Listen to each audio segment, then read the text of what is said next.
Lady, I will paint the walls with you if you don't tell me where Crane's treasure is right now! Sweetheart, I think you must be sick. Because pointing a gun at me in my own bar is a terminal affliction. Look around. You think I'm having my people piece this place together out of mobile homes because I'm thrifty? Do I look like I know where this treasure is? Shut up! You got 10 seconds to tell me where Crane is! 10... Don't do this, son. 9... 8... Fine. 7... Suit yourself. 6... More. 5... You busy, dog? 4... He's with us! I told you it was gonna end badly. Now I'm hoping you're here to have a drink and play nice. I've had a gun pointed at me more than enough for one day.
Well, not exactly the introduction to the Wayward I would have hoped for.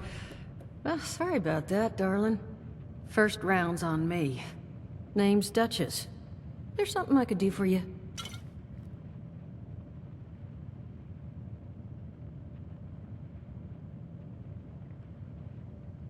Your guess is as good as mine, sweetheart. He busted in here saying I needed to turn over the location of some fellow named Crane, who I guess I must have served at some point or another. Since then, a steady stream of miscreants has been making my life irritating. Not exactly good for a budding business.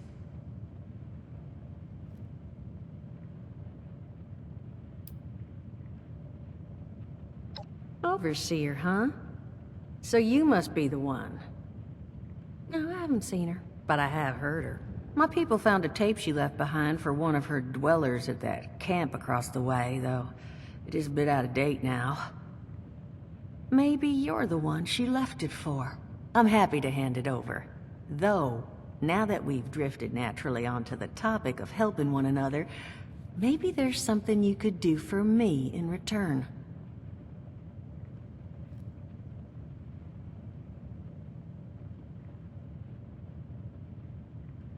Just agreeing to lend us a hand in a little diplomatic intervention.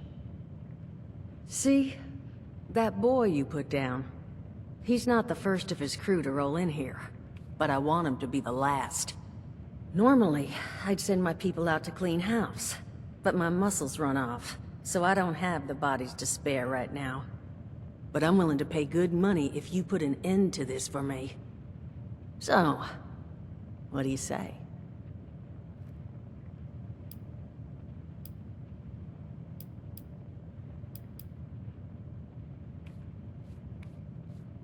That's what I was hoping. So, the details. Now, each of these boys came in asking after Crane. I'm thinking we can make that work for us. How would you grab the attention of a bunch of single-minded thugs?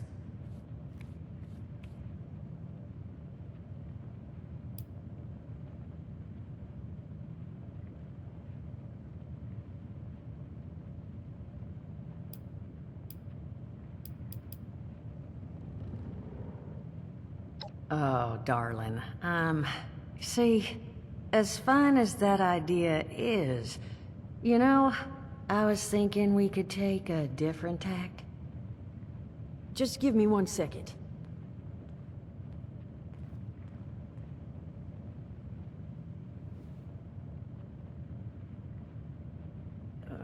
Okay, I think I'll just... I just want you to know, architecture ain't exactly my forte. Huh, not half bad. So what I've chicken scratched together here for you is the schematic for one custom-made Crane Treasure Hunting Inc. sign. If I didn't butcher the plans too bad, it's got a little system built in that'll make sending out an advertisement and getting this gang's attention a snap.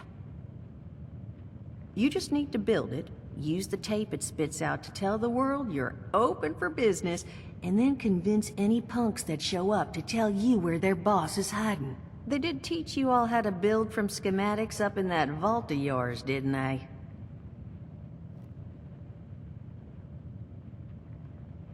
That's the spirit. Hey, if you need a refresher, good old Morty Mort can help you out. What are you on about, Mordecai? Hey, nah, I'm not bragging or anything, but I've got some tapes that cover that very subject. Oh, Mort, not the tapes. Well, you find yourself wanting a refresher? Talk to Mort. Of course you're gonna need materials, but we should have enough lying around to cover you there. Get you together a little care package. Throw some rations in there too, so you don't starve on me. And so you know, you might have to break some of this scrap down for parts. But I can spot you some workbench materials too, since you're doing me such a big one. Who knows? Maybe you'll learn something while you do it. Now, you ready to get this show on the road?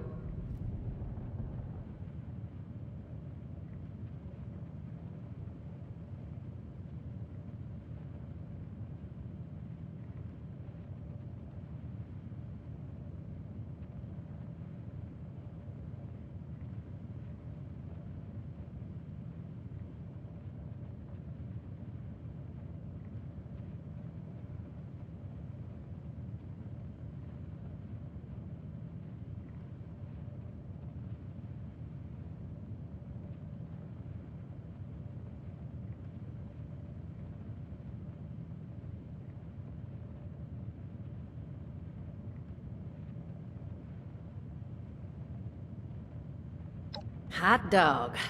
Be good to have those dolts off our back at long last. Just make sure, once you find out where they're hiding, that their leader gets the message. The wayward gets left alone. And here, that overseer tape. Sounds like she set up that camp across the way so her people could get some practice in... self-reliance. Probably worth looking into if you think you could use a refresher.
Glad to hear Vault-Tec actually took care of some of their people. You hear these rumors, right, about them just throwing folks to the wolves. Here's some rations and a fancy suit. Good luck. Well, don't you worry that smooth little face of yours. You are in good company now. 'Cause around here, we look after one another. Now, what can I do for you? Allergies. Learned the hard way I can't stand within 10 feet of a strawberry. Come on, man, that's a joke. Truth is, I was outside on Doomsday. Now you see, I drove security, and I was coming back from a pickup in the truck when I feel this rumble, and then quiet. Then a whole lot less quiet. And the truck was hit with this wind, and it was like someone dropped a hurricane on it. I can hear it battering the truck. Bang, bang, bang, like it's got a grudge against it. And then I unlocked the door and into the back, and then bang, I wake up, man, and it's crazy. Somehow, in the back of the truck, alive and kicking. All it cost me was my skin and any opportunity for someone liking me for anything other than my lovely personality. And that was the day I became, well, they call us schools, not the most flattering name, but still, beats being vaporized.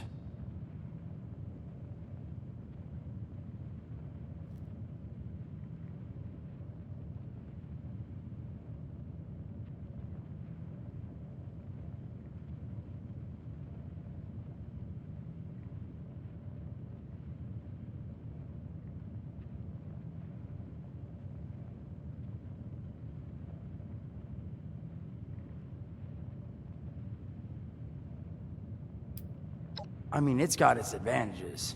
Main one is that radiation rolls off me like water off a duck's ass. Can stride through a blast zone like it's a spring breeze. Also, means I can survive in situations that would turn a normal person into a TV dinner. The major downside? Well, shit, you're looking at it, right? Head to toe disfiguration. There's also, well, you might have seen them. Not all ghouls are sane. Not sure how it happens, why some ghouls lose their minds and others don't. But ever since I turned, there's always this nagging feeling just at the back of my mind that I will have to feast on humans, raw! Seriously? Nothing? Shit, I thought it was funny. Overall, though, being a ghoul, mixed bag. Can't say I'd recommend it as a lifestyle choice.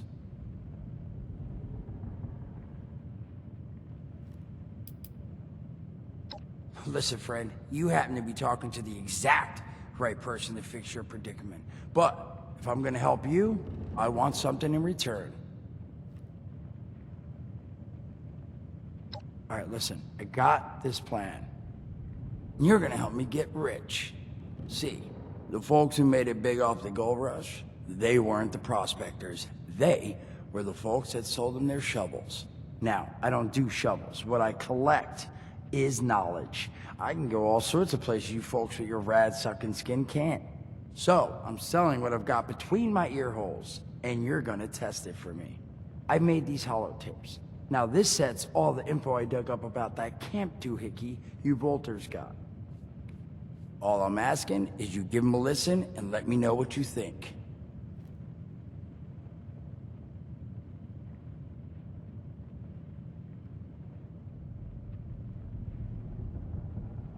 You will? Oh, thank you. I mean, thanks. Just come back once you've taken them out for a test drive. Now, there anything else you wanted to chat about? Don't have one. I'm an independent operator. When these folks need a hand or got an errand that involves running into radiation, they come to me. Rads? They don't bother me anymore. In exchange, Duchess lets me drink and doesn't bother me too much about my tab. Really, about the best sort of setup a guy in my situation could ever ask for. Well, at least until the tapes take off.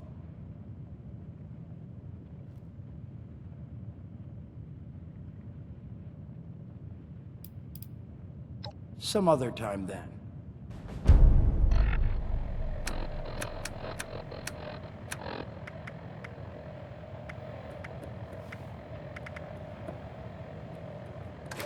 Son of a...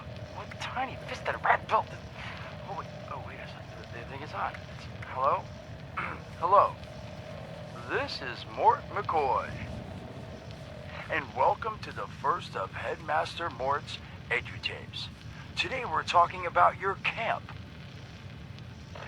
Now, former Vault resident or someone who killed a Vault resident, let's start off with the basics.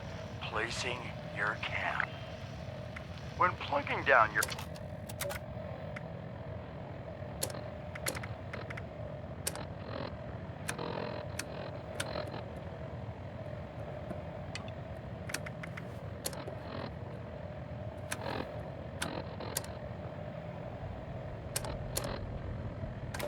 Son of a...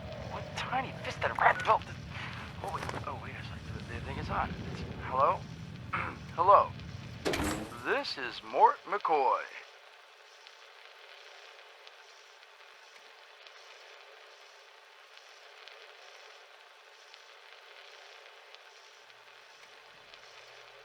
And welcome to the first of Headmaster Mort's EduTapes. Today we're talking about your camp. Now, former Vault resident or someone who killed a Vault resident, let's start off with the basics. Placing your camp. When plunking down your camp, C-A-M-P, that's an acronym, for the first time, remember to... Crap. Where'd that... oh, here we go. Remember to take the lay of the land. Consider the grade of the terrain, general defensibility, and proximity to your surroundings. Could that cliff edge be used to protect your flank? You bet your chops it could. Once you found the perfect spot, it's time to move on to the best part of working with your camp. Construction! Construction can be an intricate process, so a steady hand and an eye for detainment, details, damn, I had to get that one off. An eye for details are a must. You should take a moment to familiarize yourself with the camp's patented intuitive construction interface. But don't worry, we'll cover construction in gory detail in the next of Headmaster Mort's EduTapes. So long. Bet your chops. Come on, Mort, what was that?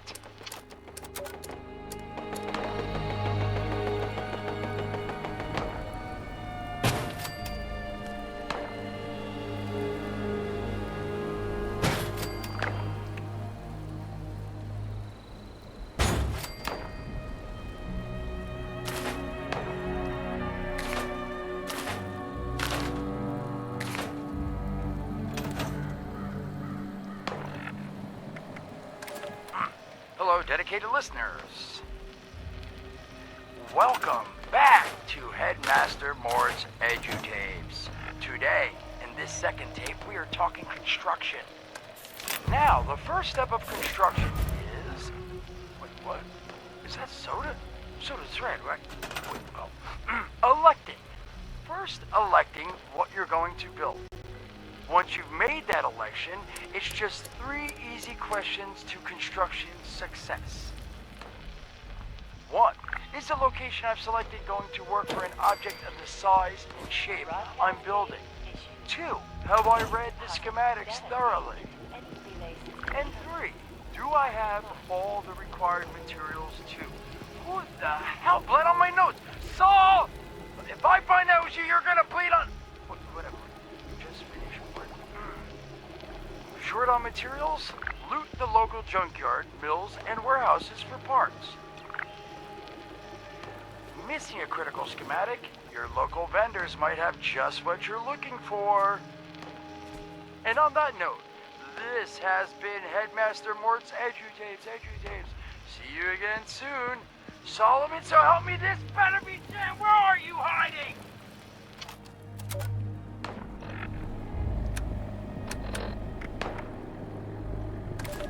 Welcome back, lovely listeners, to Headmaster Mort's final tape in the camp series, Powering Your Camp. After listening to the second tape, you should already be well-trained enough to build a generator. If you haven't yet done so, I'll wait.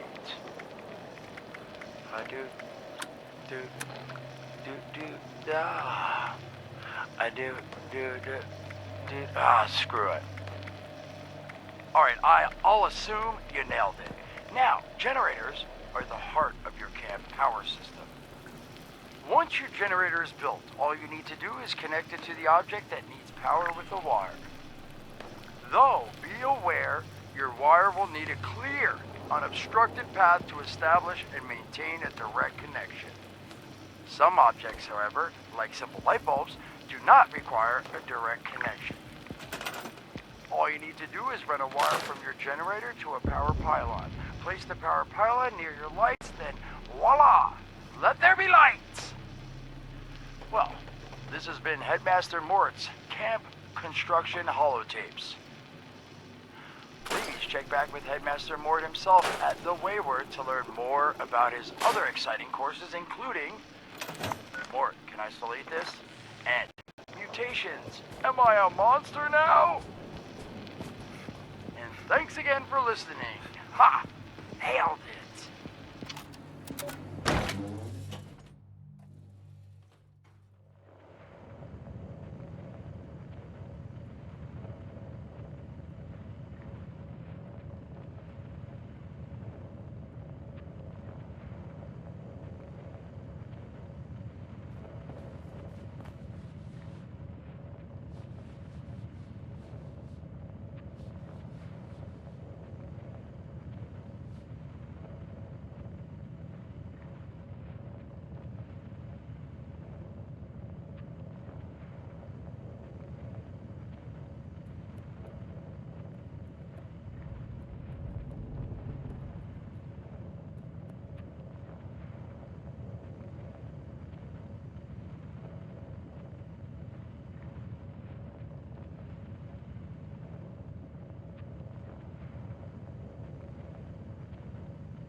Oh, hey there. Looking forward to hearing what you thought of those tapes. Now, what'd you want to discuss? Did you now? What did you think?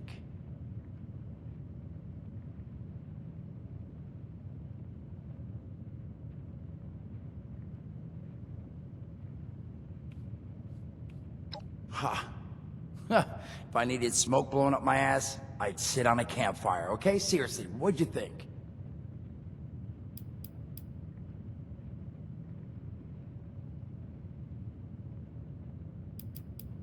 Ha.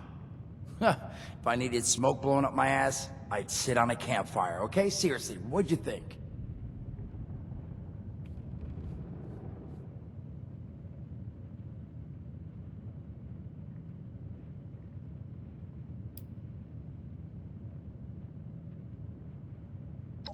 I mean, yeah, that's what I thought too.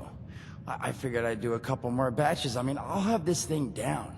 Headmaster Mort will be a household name before you know it. Thanks for being honest. Now, was there something else I could do for you? Some other time then.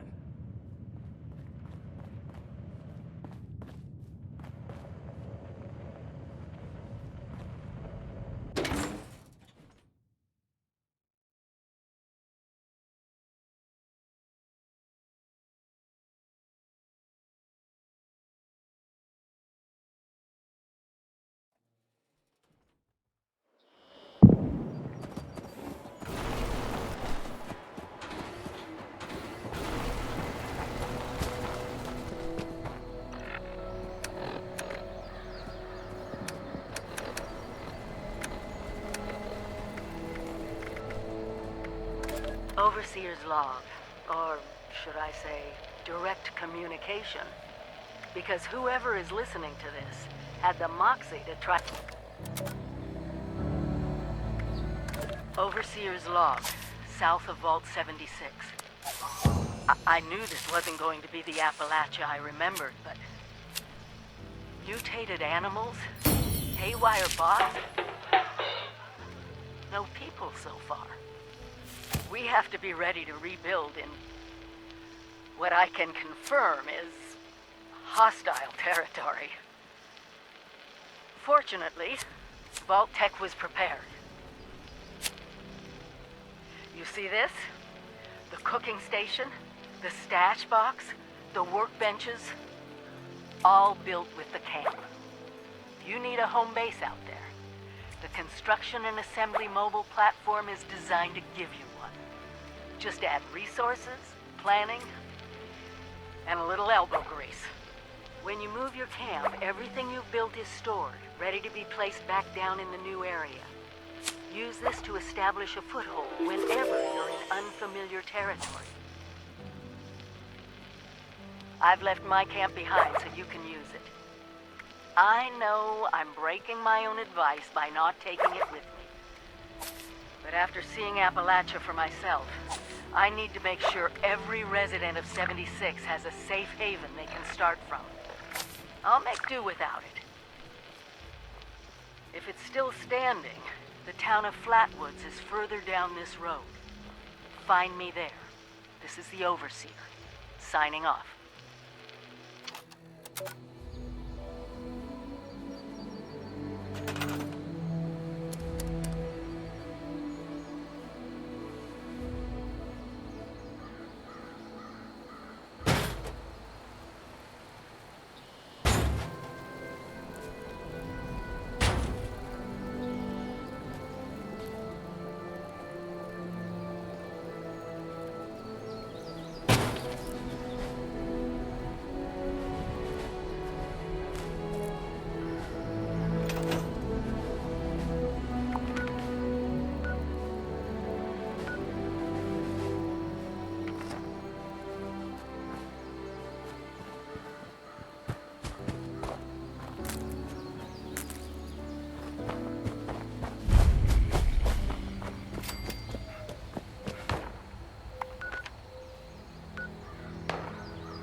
At last!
Clean up this, fix that. Ugh, it never seems to end.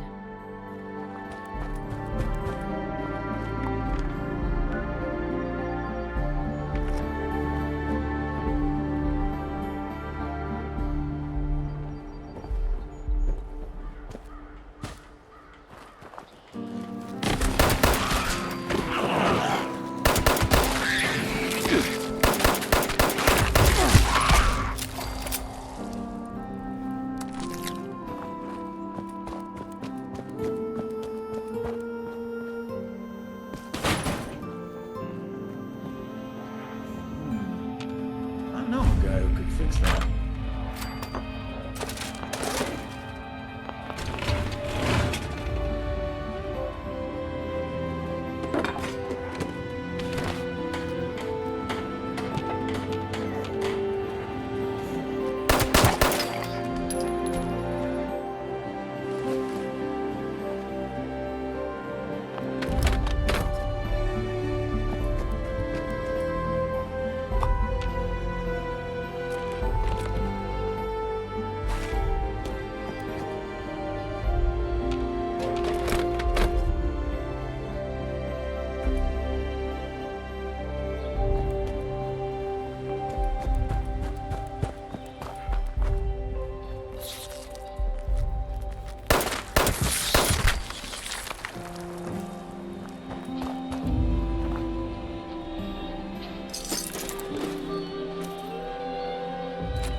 I pressed the button. Hush! I think it's recording now. Shush! Hello? Hello there? I think it's working. I hate these things. This is Willie May, and I was asked to talk a bit about my life since the war to help educate future children someday. I think that's nice. I thought I'd just watch my programs and entertain the grandkids in my retirement. But that didn't turn out to be the case. I'm just glad they all made it to the vault in time, you see. When I saw it in a dream, I knew my prayers were answered. My husband Frank used to work in the mines. Just a bit before the war, there was news of tremors, and he didn't come home. I don't know what happened to him or why he never came home for sure. And between you and me, I'm fine with that. Since the war, I've just read my old newspapers and listened to music. It's very peaceful for once, which is just right nice by me. Ever hear of the Watoga Times Atomic Lottery? The winner got 10 years worth of Blamco mac and cheese, and Salisbury steak, and Nuka-Cola, of course. I played that lottery for 20 years, and I finally won the month before the war. It lasted only 8 years, though. But who can you complain to? By the time it ran out, I had heard the responders' radio broadcast, so I went out to find them and get supplies. Bless their hearts. Well, I'm going home now. For a bit anyways. How do I turn this thing off? Oh, blast these things. Not this button. Not this one. Oh, oh, here it is.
Delbert Winters. Hi,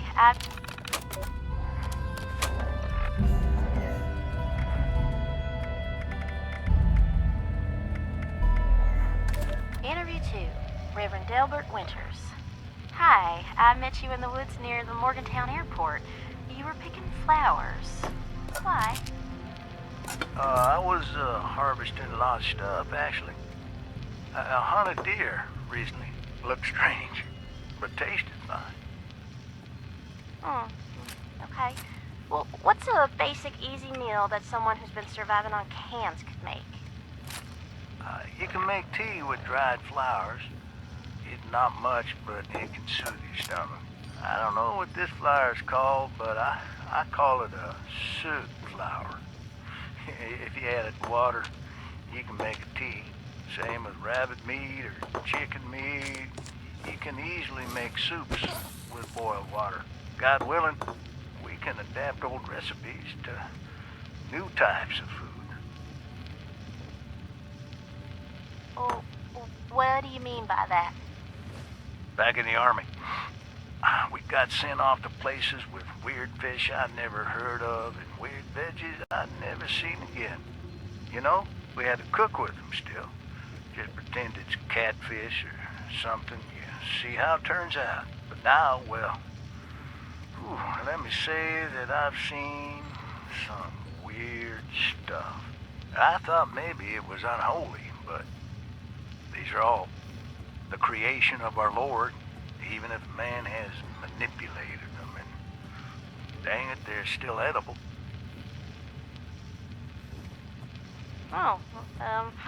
Okay. Well, what kind of veggies do you eat? Yeah, there are still some edible veggies out there, like melons, carrots, and gourds. You know, I found some tomatoes and potatoes growing together. They're somehow pollinating each other or something. I ate one, and it was kind of like ketchup-flavored cardboard, but hey, I'm alive. You might have to experiment like that. Don't be too picky if it keeps you alive to see the end of times. Sounds like you've been thinking about this for a while. You could say that. I knew the end was coming for a good long while. And, well, it's here. And the end will come again. I have faith that there's a reason for all this, and that we need to survive to see our Lord again. And, well, we need food to survive. Fair enough. Thanks for the tips, Delbert.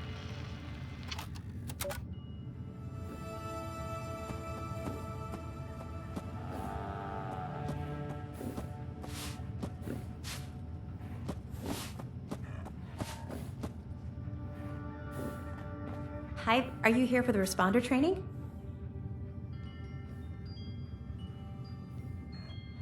Then you're not alone. A lot of people come here because of that radio message the responders left. That's what brought me here too. At first, I was planning to just do the training and move on, but honestly, I kind of like it here. I really enjoy meeting all the people that pass through and hearing their stories.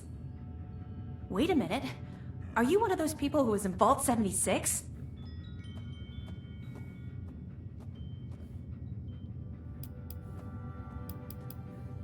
I knew it!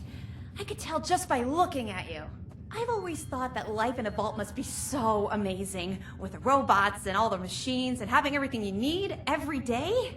Best of all, you're safe, which, let me tell you, is a thing us outsiders very rarely get to feel. Though I guess you're one of us now, so that's all in the past for you.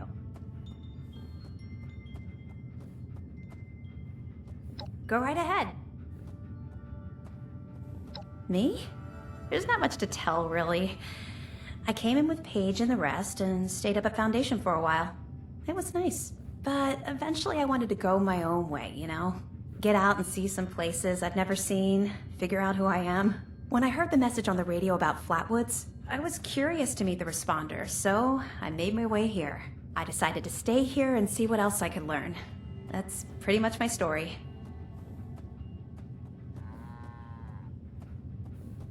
It's a community of settlers up in the mountains to the east.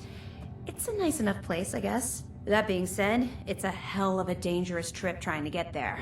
I barely made it out of the mountains alive. If I were you, I'd keep to the forest until you're ready to deal with some seriously nasty stuff. He's the closest Foundation has to a leader, I guess. I never got to know him real well, but he always seemed like a decent guy. Honest, reliable, cares about the people, that kind of stuff. Okay, what is it? I found it in one of the houses. It fits great, and it's really comfortable and pretty durable, too. I'd also be lying if I said it didn't have some sentimental value for me. I've admired the Responders ever since I first heard about them. What they stood for, helping people no matter what. That was really important.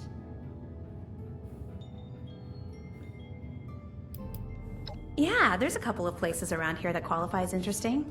At least to me. The Agricultural Research Center is infested with feral ghouls and homicidal robots. But you can find some good scrap in there if you're up to it. The new River Gorge Resort to the east is the same story. Maybe, minus the robots. No problem.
Overseer's Log, town of Flatwoods.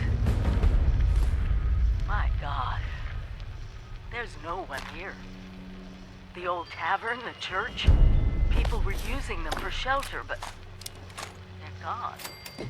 Mutations we expected. But there's something else. A disease. Contaminated. I was attacked by... Assistance required. Well, it used to be a person. But it had these green, glowing lesions, and its voice. Angry, tortured. We are one. One what? Whatever happened here is beyond anything we expected. And we expected a lot.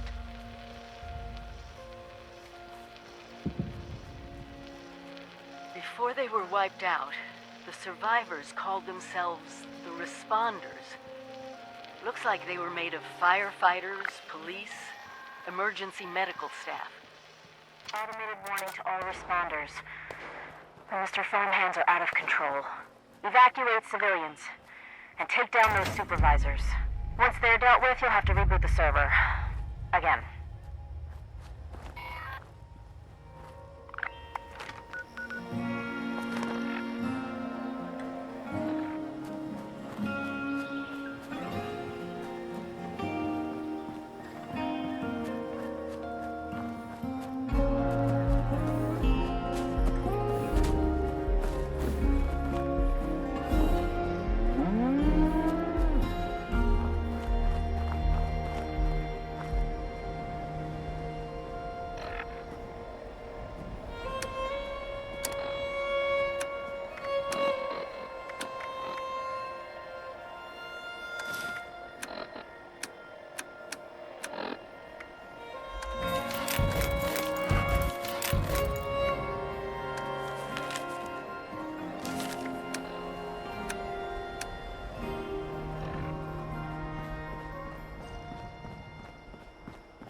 Reverend Delbert Winters here, born and raised in this very town.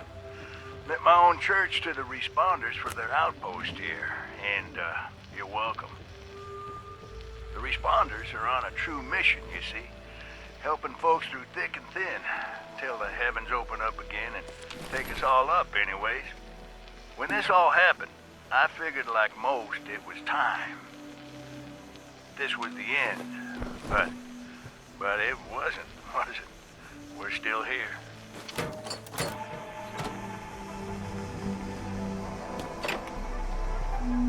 Tonight, we bring you the final chapter of Who Goes There? The Strange Encounter in Flat Woods. In the last episode, Pioneer Scout Brent Fisher met a curious girl named Sally while hiding in the dark. But, as it turned out, they weren't alone. There are other people here? Yeah, they probably just went to get more food. They'll be back soon enough. You can wait with me, and they'll give you food too. You just have to do what they want. What do you mean? When they want to play games with you. Games? What kind of games? I'm still learning the rules.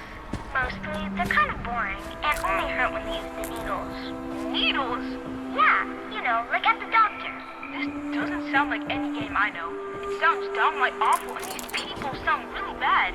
We have to get out of here. No, stay put! Stay put! Stay put! Stay put! Okay, stop screaming!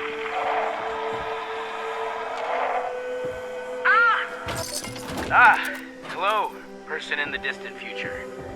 Dasa had told us these tapes would be used as historical records someday. Pretty nifty. So, my name is Miguel Caldera. Let's see, My story begins in an office. I used to be a programmer at Vault-Tec, one of many. Nobody special, you see. And and that's okay. I used to stare out that window by the coffee machine and think, shucks, I wish I could leave this job, hike in the woods every day. I dream about walking the Appalachian Trail, setting up camp wherever I liked, and traveling with close friends. Dreams kept me going.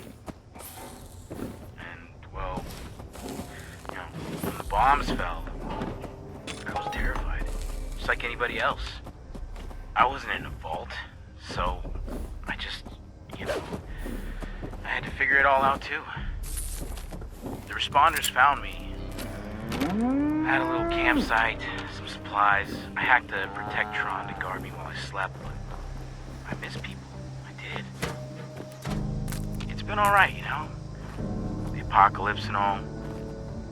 I know that seems weird, but I have freedom now. I can actually help people. I even met somebody. A volunteer who delivers supplies. Imagine that, right? Even when you think after. Boy, it's been like 10 years since I did one of these. Dasa said she lost my original one, though. Oh. My name is Colonel, so, hey, hi. Let's see. Bombs fell when I was a kid. My dad died in the war, so this is all pretty normal. My story is, I guess, boring. So Dasa found me when I was 13 or so. She brought me to the responders. They taught me everything. I became a volunteer. It was great. For the past 5 years, I've been a responder myself. I help kids who lost their families. Get them safe, trained. Just act like a big brother. Every year we find fewer people, though, so... I don't know. Things are not good out there. Just getting simple food and water is tough. And the Brotherhood, well, we thought that would be different. We thought everything would be different, though. So anyway, maybe in 10 years, Dasa will ask me to do another one of these survivor stories. Till then, peace, Appalachia.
Equipment contaminated. Assistance required.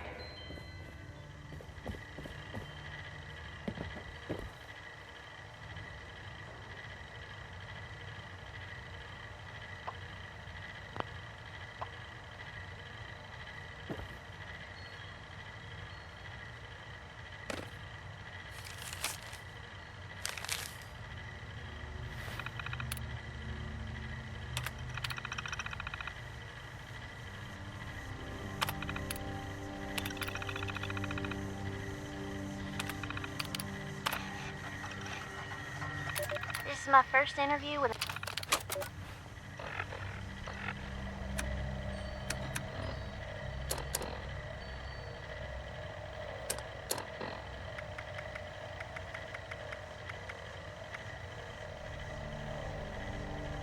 This is my first interview with another survivor, Kesha McDermott.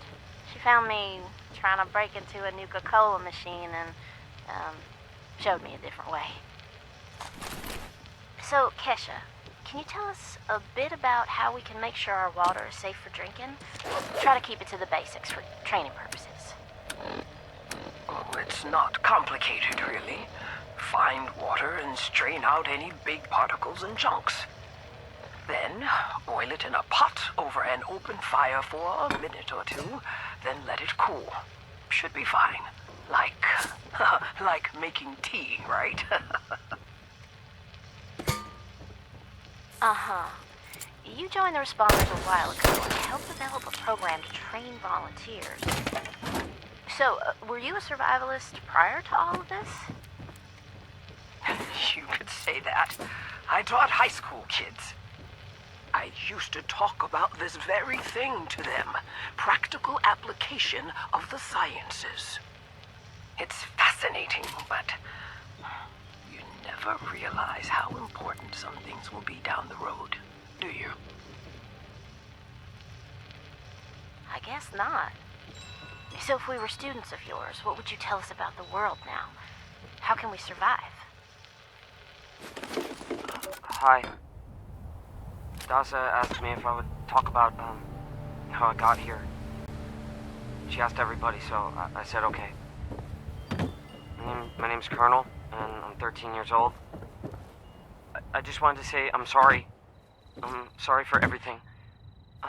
The bombs and the messed up people and the cows with two heads, all of it. I was bad. Just bad. I cheated on my spelling test. I kicked Chip Wilkins in the shins until he cried. I pushed Rosie McCloy down the stairs. Equipment contaminated. I cut holes in the bottom of all the gym shorts. And I put glue in the mashed potatoes in the cafeteria. I told Harold Newell to eat 10 dead flies a day in order to grow muscles, and I put Nuka-Cola in the rat cage water bottles at the pet store. And, I just wanted to say I'm sorry about everything. Because my dad said if I wasn't this way, the bad things wouldn't happen. I haven't seen Daddy since the bombs, and I guess he left because of that, too. It's okay. I'm trying to be good now, though. I'm not old enough to be a volunteer, but Dawson said I can help collect food and water, so I'm getting better, I promise. And, Daddy, if you're listening, I promise I won't be bad anymore, so you can come back now. Okay? Okay. Bye.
Seems like a fine idea.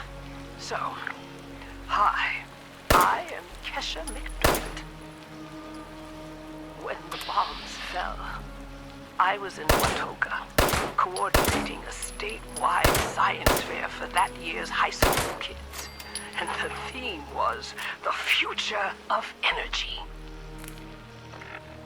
After the bombs, everything was pretty chaotic. Scavenging for food and fighting off rabid survivors. Oh, it was just a bad time all around. I found a couple of surviving kids from the high school whose parents didn't make it. And we holed up in a house in town for a while. After a bit, I was able to solder the circuitry in an old radio, and we tuned in to a broadcast from the responders. Oh, we were overjoyed. The trip from Watoga to Flatwoods, it was rough, mind you. The kids and I ran into a group of assholes in the mountains who stole our food and water. I can't tell you how happy I was to find the responders in Flatwoods. Tents for everyone, open kitchens, medical supplies, protection. We were safe. They had a problem, though. Their water sources were contaminated heavily. People were boiling water, but not long enough to make it safe. So, I stepped up and I said, I'll build a testing kit to monitor the contamination, and I will teach folks how to properly boil water. And I did. The world is getting better, but slowly. We need to make sure it doesn't relapse, too. It's going to take time and care, that's all. Well, time, care, and science.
Chloe's my pet.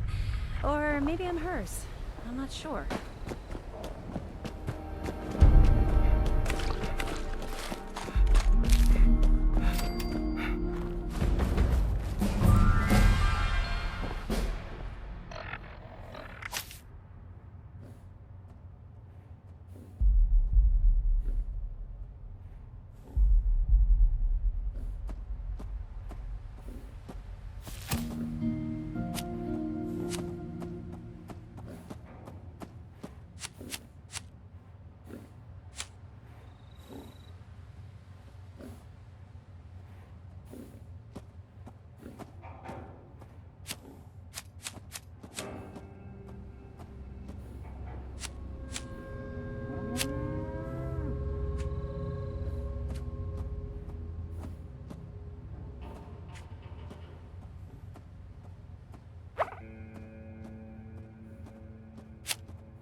Make yourself at home.